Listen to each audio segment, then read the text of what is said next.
رسوله الكريم أما بعد فأعوذ بالله من الشيطان الرجيم بسم الله الرحمن الرحيم يا أيها النبي حرض المؤمنين على القتال إن يكن منكم 20 صابرون يغلبوا 200 وإن يكن منكم 100 يغلبوا 1000 من الذين كفروا بأنهم قوم لا يفقهون الآن خفف الله عنكم وعلم أن فيكم ضعفا فإن يكن منكم 100 صابرة يغلبوا 200 وإن يكن منكم 1000 يغلبوا 2000 بإذن الله والله مع الصابرين ما كان لنبي أن يكون له أسرى حتى يسخن في الأرض تريدون أرض الدنيا والله يريد الآخرة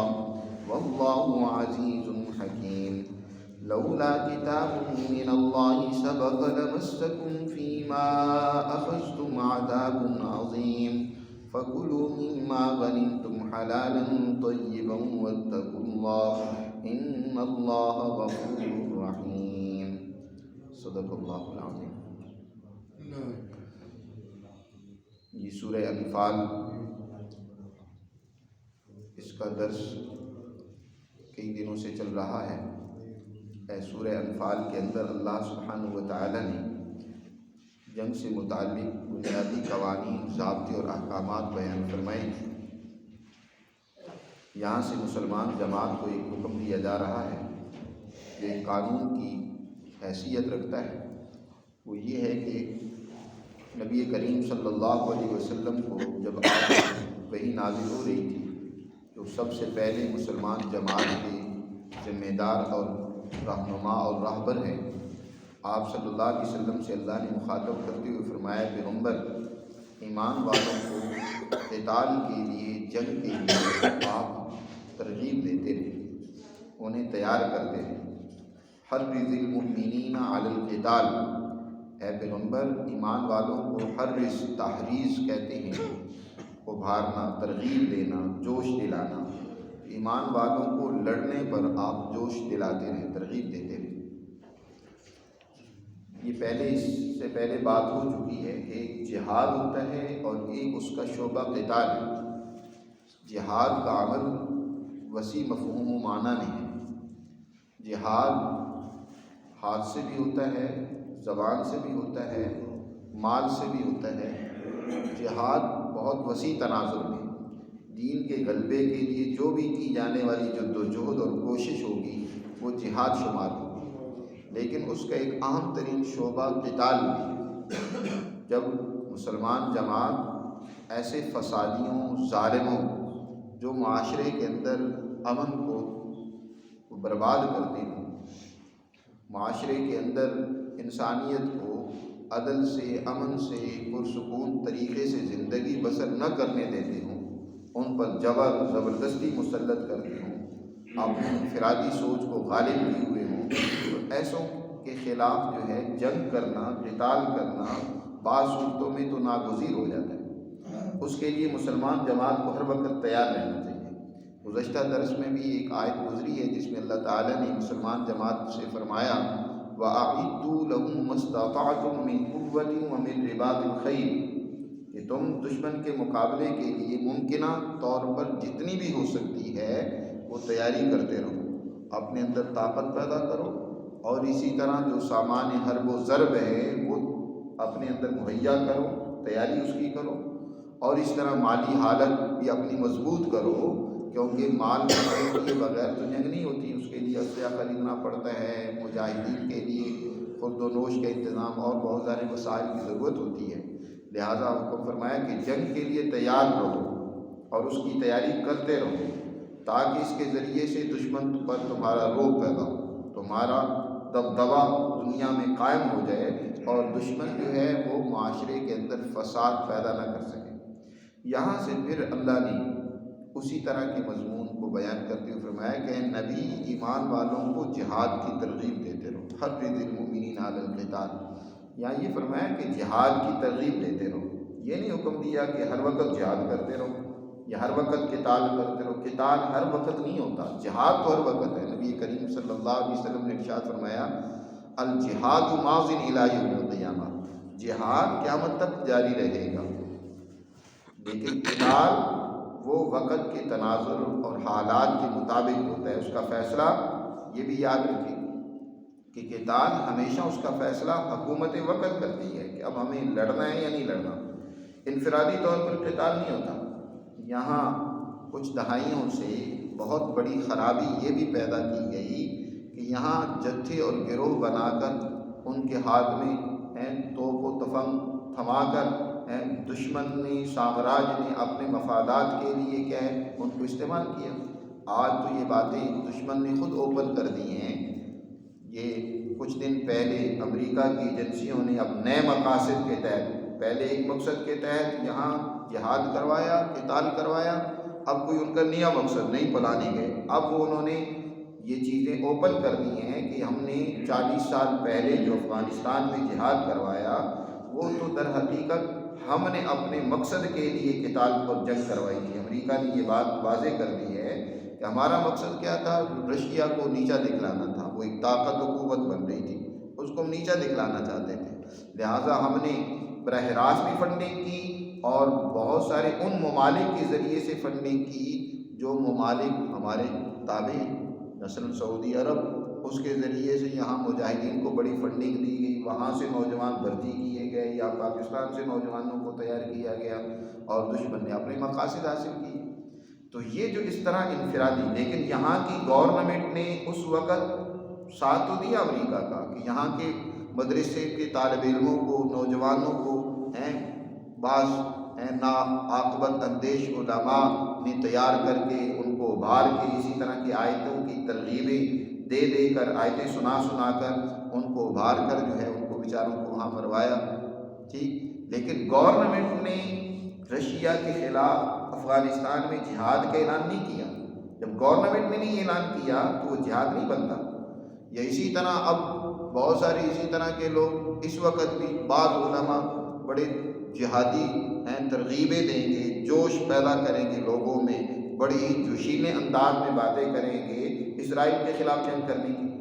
بھائی اگر اسرائیل کے خلاف جنگ کرنی ہے تو یہاں کی گورنمنٹ اس کا اعلان کرے، گورنمنٹ فیصلہ کرے. اور اب تو وہ انفرادی جنگیں نہیں رہے کہ کچھ لوگ اکٹھے ہو کر حملہ کر دیں. تو اس کے لیے تو ہر ملک نے اب اپنی باقاعدہ فوج مقرر کر رکھی ہے، بنا رکھی ہے. اس کے لیے عوام اپنی محنت سے، کمائی سے اس کے لیے ایک بجٹ، ایک حصہ دیتی ہے اپنی کمائی کا تاکہ فوج کے اخراجات پورے ہوں اور فوج لڑے.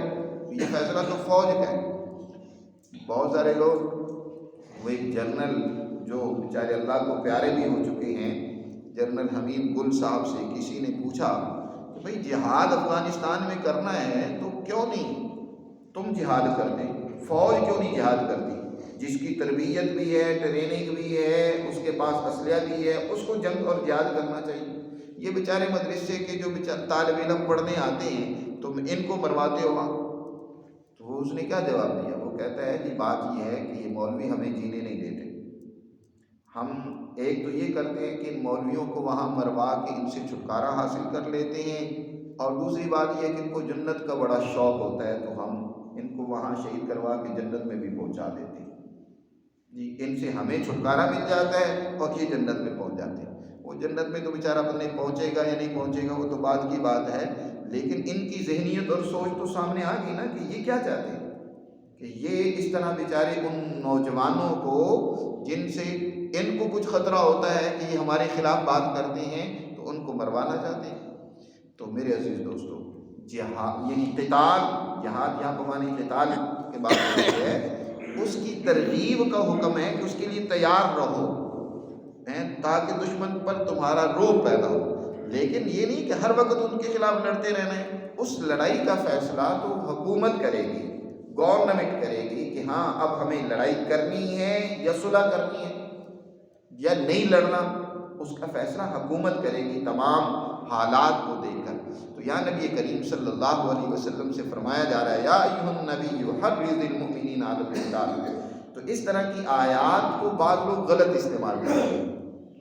ترغیب کی آیت، جہاد اور قتال کی آیات بہت سارے لوگ اس کو غلط آج کل یہ بڑا ایک المیہ بن گیا ہے کہ لوگ دین اسلام کو اپنے مفاد کے لیے استعمال کرتے ہیں۔ کئی دفعہ آپ نے دیکھا ہوگا کہ لوگوں نے نام رکھا ہوتا ہے اپنی دکان کا بڑا اسلامی، لیکن کام 2 نمبر کا کر رہے ہوتے ہیں۔ اس اسلامی نام کو اپنے کام کے لیے استعمال کر رہے ہوتے ہیں۔ بظاہر وہ بڑا اس دکان پہ بیٹھنے والا بڑا ایک بزرگ ہستی بنی ہوگی، لیکن 2 نمبری کر رہا ہوتا ہے کام کے اندر۔ وہ بظاہر اس کی داڑھی، بظاہر اس کا اخلاق، وہ در حقیقت لوگوں کو کیچ کر کے ان سے کیا ہے پیسہ اور دولت کما رہا ہوتا ہے۔ یہ بنگلہ دیش کی جب علیحدگی ہوئی تو اس وقت یحییٰ خان نے کہا کہ بھئی اس طرح کرو، علماء کو، کسی مولانا کو صاحب کو میرے پاس لے کر آؤ اور ان کو کہو کہ قرآن سے کوئی آیت تلاش کریں جو اس بات کو میں لوگوں کے سامنے اپنی تقریر میں بیان کروں کہ یہ سکوت ڈھاکہ جو ہے یہ تو قرآن کے اندر طے تھا، یہ تو ہونا ہی تھا، اس لیے کوئی ایسی آیت ڈھونڈ کر لے آؤ تاکہ میں اس آیت کو بیان کر کے جو ہے نا لوگوں کو گمراہ کر سکوں، لوگوں کو مطمئن کر سکوں۔ اور پھر مفتیوں سے فتوے بھی دلائے۔ اس وقت آج بھی وہ مفتی جو جہاد کی بڑی ترغیبیں دیتے نظر آتے ہیں، اس وقت انہوں نے فتوے دیے بنگالیوں کے قتل کے کہ یہ غدار ہیں، اور غداروں کو قتل کرنا کیا ہے؟ درست ہے، ان بیچاروں کو مروایا اور قتل کروایا فوج سے، یہ غدار ہو گئے۔ تو اس طرح کی جو مفتی ہوتی ہے، یہ اس طرح کے جو عالم ہوتے ہیں جو سیاست کی سوجھ بوجھ نہیں رکھتے، عقل و بصیرت نہیں رکھتے، اس کا سیاق و سباق آیات کا نہیں سمجھتے ہیں، اور قرآن مقدس میں جو اس طرح کی آیات آئی ہیں ان کا ایک سیاق و سباق ہوتا ہے، ان کا ایک پس منظر ہوتا ہے، ان کو کاٹ کر صرف اپنے جزوی مقاصد کے لیے یا دشمن کے مقاصد کے لیے ان کو فٹ کر دینا یہ درست نہیں ہوتا۔ اس لیے ان آیات کو حقیقی پس منظر میں سمجھنا ضروری ہے۔ یہاں جنگ ہو رہی ہے بدر کے میدان میں، اور مسلمانوں کو حضور صلی اللہ علیہ وسلم سے کہا جا رہا ہے کہ ان کو ترغیب دو، ان کو جوش دلاؤ، کیونکہ جنگ کے اندر جوش کی ضرورت ہوتی ہے۔ جتنا جوش ہوگا، جتنا جذبہ ہوگا، اسی لیے نعرہ تکبیر بلند کیا جاتا ہے تاکہ مسلمان کے اندر مزید جوش ابھرے، اللہ کا ذکر کیا جاتا ہے تاکہ اس کا دل مضبوط ہو۔ نبی کریم صلی اللہ علیہ وسلم نے میدان بدر میں صحابہ کرام کو مخاطب کرتے ہوئے فرمایا، اے مسلمانوں، وسارعوا الی مغفرۃ من ربکم وجنۃ ارضها السماوات والارض، دوڑو اس جنت کی طرف جس کا عرض جو ہے آسمان و زمین سے برابر ہے، آسمان و زمین کے برابر بلکہ اس سے بھی بڑا ہے، اس سے بھی زیادہ ہے، اس کی طرف دوڑو۔ وسارعوا الی مغفرۃ من ربکم وجنۃ۔ حضرت عمیر بن حمام رضی اللہ تعالیٰ عنہ، انہوں نے جب یہ حضور کی ترغیب سنی تو کہنے لگے واہ واہ، اتنی بڑی جنت۔ آپ صلی اللہ علیہ وسلم نے پوچھا تم واہ واہ کیوں کر رہے ہو؟ کہا کہ اس جنت کے شوق میں، اور آپ میرے لیے دعا کریں کہ اس جنت میں اللہ مجھے بھی بھیج دے۔ فرمایا تم یقیناً انہی میں سے ہو جو اس جنت میں داخل ہوں گے۔ پھر انہوں نے اپنی تلوار نکالی اور اس کا جو وہ تھا جس کے اندر نیام تلوار رکھی جاتی ہے اس کو توڑ دیا کہ دوبارہ مجھے نیام میں تلوار لوٹانی نہ پڑے، اور چند ایک کھجوریں تھے کھانے لگے۔ بعد میں کھجوروں کو بھی ایک طرف رکھتے ہوئے کہنے لگے ان کھجوروں کے کھانے میں بھی دیر ہو جائے گی، میں چاہتا ہوں کہ اس سے پہلے جنت میں پہنچوں۔ تلوار ہاتھ میں لی، دشمنوں کی صفوں میں گھسے اور دشمن پر کاری ضرب لگاتے وار کرتے ہوئے شہید ہو گئے اور اللہ کو پیارے ہو کر جنت میں پہنچ گئے۔ تو آپ صلی اللہ علیہ وسلم میدان جنگ میں صحابہ کو اس طریقے سے جوش دلایا کرتے تھے، ترغیب دلایا کرتے تھے۔ اللہ نے حکم فرمایا یا ایھا النبی حرض المؤمنین، یہ نبی کو حکم دیا جا رہا ہے، اور نبی اس وقت کیا ہے کہ مسلمان جماعت کے سربراہ ہیں، حکومت وقت کے لیڈر ہیں، جو اس وقت کی مسلمان جماعت کی حکومت ہے۔ تو حکومت کی ذمہ داری ہوتی ہے کہ وہ اپنی فوج کا مورال اونچا رکھے، اس کا مورال اونچا رکھنے کے لیے ان کے اندر جو ہے اس طرح کے اللہ کے احکامات انہیں پڑھ کر سنائے، ان کو جوش دلائے، ان کو ترغیب دیتی رہے تاکہ وہ پوری مضبوطی اور دل جمی کے ساتھ دشمن کا مقابلہ کر سکے۔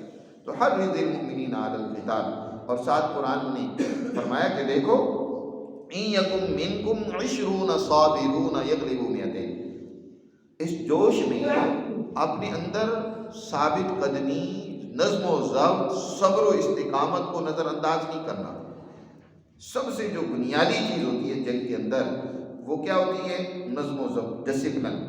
جنگ کی جائے محض ہجومی جنگ نہیں. اسلام سے پہلے دنیا میں جنگ ہجومی ہوتی تھی. جیسے ایک ہجوم ہوا ہے، لڑنے دوڑ پڑا، حملہ آور ہو گیا، اس کی کوئی اہمیت نہیں ہوتی. وہ وقتی طور پر تو ایک حملہ ہوتا ہے، لیکن ایک منظم تربیت یافتہ ترتیب سے جو فوج حملہ کرتی ہے تو بڑے سے بڑے ہجوم کو شکست دے دیتی ہے. قرآن نے یہی بات یہاں بیان فرمایا ان یکم منکم 20 صابرون یغلبوا 200. اگر تم میں سے 20 آدمی ثابت قدم رہنے والے ہیں، منظم انداز سے لڑنے والے تم میں سے 20 آدمی ہوں گے تو یغلبوا 200، وہ 200 پر غالب آ جائیں. 20 آدمی جو منظم ہوں، تربیت یافتہ ہوں، صابر ہوں. یہاں قرآن نے لفظ بتایا صابرون یغلبوا 200. اس سے یہ بات بھی معلوم ہوگی کہ صبر کے معنی ہر جگہ پر یہ نہیں ہوتا کہ کام چھوڑ کر بیٹھ جاؤ، برداشت کرتے رہو. بہت ساروں نے صبر کے معنی منفی اور غلط لیے ہیں کہ بس جو تم پر ظلم ہو رہا ہے، جو تم پر کوئی دشمن وار کر رہا ہے، بس تم برداشت کرتے رہو، جیسے کیسے بھی حالات ہیں تم صبر سے کام لو، آخرت میں اللہ تعالیٰ تمہیں دے گا. یہ صبر کے معنی نہیں ہوتا. صبر کے جو سب سے اونچے معنی ہیں جو یہاں اس آیت میں ذکر کیے گئے ہیں وہ یہ ہے کہ ثابت قدم رہنا، اپنے نظریے، اپنے مقصد پر جماؤ اختیار کرنا، اپنے اندر ایک تنظیم و ڈسپلن پیدا کرنا. قرآن کی دوسری جگہ پر فرمایا کم من فئۃ قلیلۃ غلبت فئۃ کثیرۃ باذن اللہ واللہ مع الصابرین.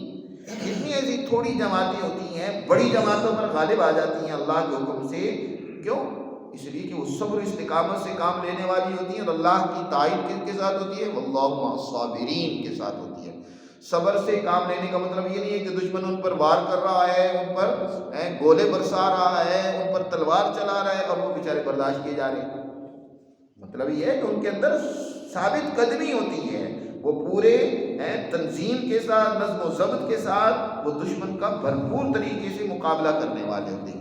واللہ مع الصابرین. یہاں بھی یہ فرمایا کہ ان یکم منکم 20 صابرون، اگر تمہارے 20 آدمی صبر و استقامت کے ساتھ، ثابت قدمی کے ساتھ جم کر اپنے مقصد کو سامنے رکھتے ہوئے لڑنے والے ہوں گے تو 200 آدمیوں کو وہ شکست دے دیں گے، 200 کو.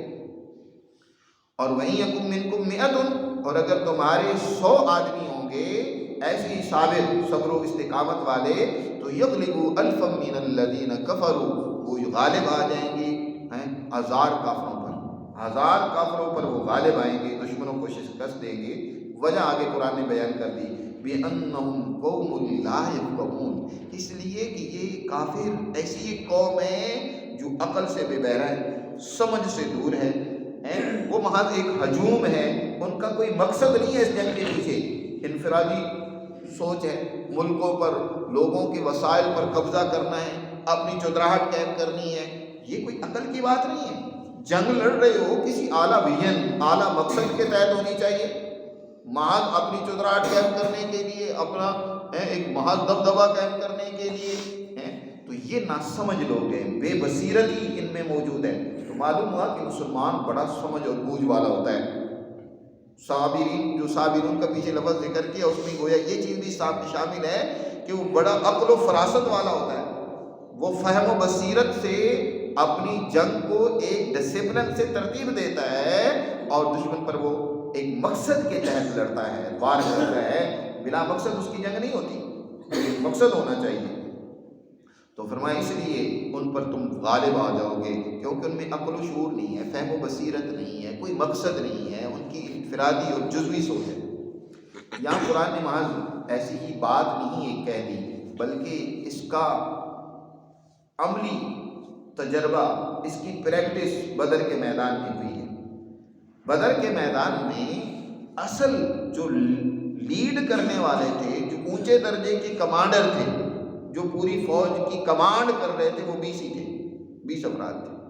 اور پھر ان میں سے جو تربیت یافتہ تھے، جو قدیم صحابہ تھے، جنہوں نے نبی کریم صلی اللہ علیہ وسلم کے مشن اور مقصد کو اچھی طرح حرز جان بنا لیا تھا، وہ 100 ہی آدمی تھے. تو قرآن نے کہا تمہارے 100 1000 پر غالب آئیں گے. تو وہ تھے 100، اور میدان بدر میں دشمن 1000 تھا. تو 100,000 پر غالب آیا اور ان 1000 افراد کو شکست ہوئی، ان کو وہاں سے ناکامی کا سامنا کرنا پڑا، اپنے 70 سردار انہوں نے مروائے اور اسی طرح 70 کے قریب قیدی بھی بنے۔ تو قرآن مجید نے یہاں کہا 100 آدمی اگر تربیت یافتہ ہوگا تو یقیناً 1000 آدمی کو شکست دے سکتا ہے۔ لیکن اب یہ ہر دور میں تو ایسا نہیں ہو سکتا، مسلمانوں پر یہ حالات بھی آنے تھے جو آج ہیں، ان کے اندر وہ ضبط، وہ تربیت، وہ ایمان نہیں ہے، وہ مقصد نہیں ہے، وہ ویژن نہیں ہے۔ اس لیے قرآن نے اگلا حکم اور آیت نازل کر کے فرمایا الآن خفف اللہ عنکم وعلم ان فیکم ضعفا، اب اللہ نے تم سے حکم کیا کر دیا ہے؟